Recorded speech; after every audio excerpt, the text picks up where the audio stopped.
CNN, the Reverend Raphael Warnock, the senior pastor of Ebenezer Baptist Church in Atlanta, will be the first black senator from Georgia, CNN projected early Wednesday, a repudiation of Republican Senator Kelly Loeffler and her adherence to President Donald Trump.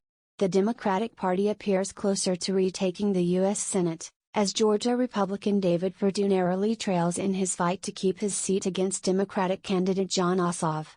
Both candidates claim they would win after all the ballots had been counted, but CNN has not yet called the race. Warnock is the first Georgia Democrat elected to the Senate in 20 years, and his election is the culmination of years of voter registration drives conducted by former State House Democratic leader Stacey Abrams and other activists.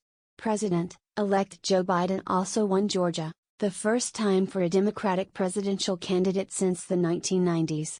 "I am an iteration and an example of the American dream," the senator-elect told CNN's John Berman Wednesday morning on New Day.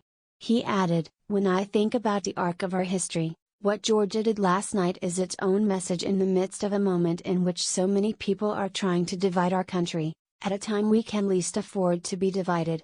CNN's Live Georgia election results: after no Georgia Senate candidate received 50% of the vote in November, the races turned to two runoffs. While Ossoff and Warnock ran on a unity ticket, Trump refused to concede his own loss, sparking a fight within the Republican Party and disenchanting some of his supporters, who believed his false claims that the vote was rigged. Trump's ongoing onslaught against the Republican officials in charge of the elections pressured the two GOP senators to make a choice: join the president in seeking to overturn the Democratic outcome or risk losing Trump supporters, some of whom have become disenchanted with the electoral process. Trump recently appeared to pressure Georgia Secretary of State Brad Raffensperger on a private call, urging him to find enough votes to reverse the results. Raffensperger refused.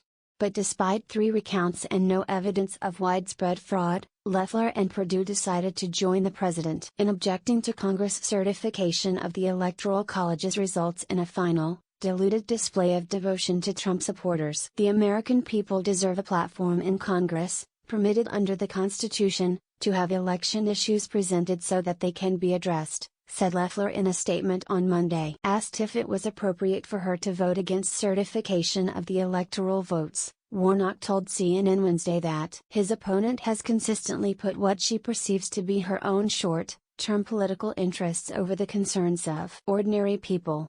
"What is unfolding in the Senate today or in the House, what's unfolding in this moment is a distraction." "It's a distraction," he told Berman. "These senators know better, and the people that I'm talking to all across Georgia are concerned about their lives."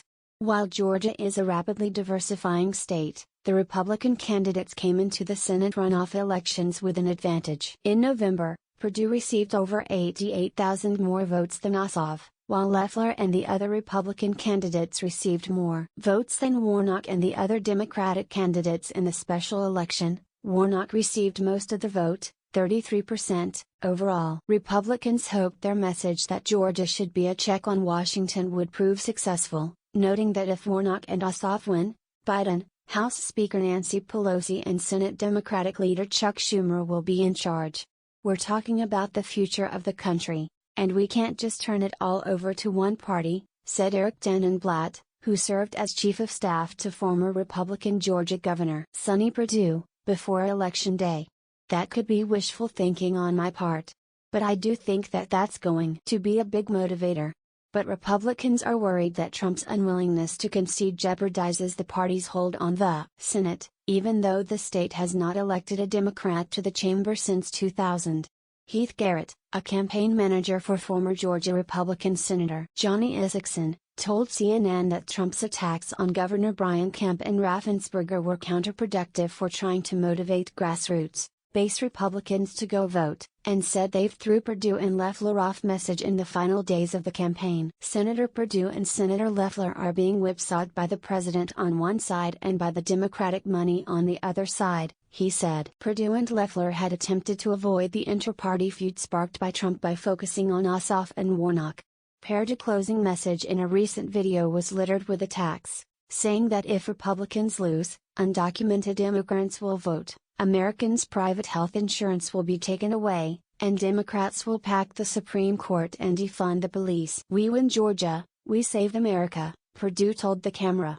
The Democratic candidates countered that they would demilitarize rather than defund the police, create a legal pathway for undocumented immigrants and support a public option to decrease the number of uninsured. Neither Democratic candidate has advocated adding justices to the court. They argued they would do a better job ending the health care crisis over the coronavirus, which has infected more than 20.8 million Americans and killed at least 354,000, in order to reopen the economy. They've pushed policy goals, including debt, free public college and a new Voting Rights Act. And they've attacked the Republican senators for their multi-million-dollar stock transactions during the pandemic, alleging that they profited off it. The senators have denied any wrongdoing. Warnock told CNN Wednesday that he believes tackling the pandemic by effectively distributing the vaccine and passing $2,000 stimulus checks should be the new Senate's top priority. The special election was particularly brutal, starting last year when GOP Representative Doug Collins forced Loeffler, who Kemp appointed to the role in 2019, into a race to the right. After no candidate received 50% of the vote, the runoffs turned even more vicious, as Loeffler portrayed Warnock an anti-police Marxist who would destroy America in the Senate. "We have to have Georgians come out and vote because we know that Chuck Schumer's radical agents of change are Raphael Warnock and Ossoff," said Loeffler on the campaign trail Monday. "They would defund the police. They would lock down our economy. And we have to make sure that we hold the line right here in Georgia." Warnock has in turn promoted his background from the Savannah Projects to the pulpit of Martin Luther King Jr.'s historic church, while firing back at Loeffler. "Kelly Loeffler spends tens of millions of dollars to scare you," said Warnock in an ad. "She's trying to make you afraid of me because she's afraid of you. Afraid that you understand how she's used her position in the Senate to enrich herself and others like her. Afraid that you'll realize that we can do better." Perdue, a 71-year-old former Fortune 500 CEO, has dismissed Ossoff, a 33-year-old media executive, saying the Democrat does not know how to create a job. At their debate in the fall, Ossoff called the senator a crook who was fending off multiple federal investigations for insider trading while attacking the health of the people who he represents. Perdue snapped back that the Democrat had worked for the mouthpiece of terrorism and communist China, claims Ossoff called ridiculous. The Georgia U.S. Senate races have attracted enormous attention due to the stakes for the first years of the Biden administration and the state's shift from red to purple. Dr. Charles Bullock, a University of Georgia political science professor, told CNN that the Senate elections could be the first in which urban Georgia casts more votes than rural Georgia.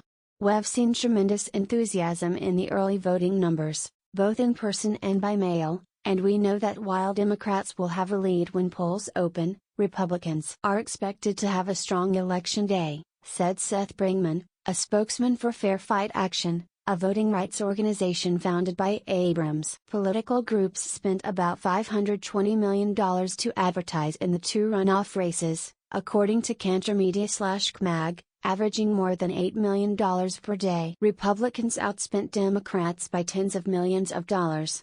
With the Senate on the line, Trump rallied his supporters in Northwest Georgia on Monday, while President-elect Joe Biden held an event in Atlanta. Biden said electing Ossoff and Warnock would end the gridlock in Washington and allow Congress to provide $2,000 stimulus checks to Americans. Trump urged the state to elect Perdue and Loeffler, and claimed that Biden would not take the White House. "We're going to fight like hell," said the president. This story has been updated with additional developments Wednesday. CNN's David Wright, Carolyn Kenny, Kate Sullivan and Shandilas Duster contributed to this report.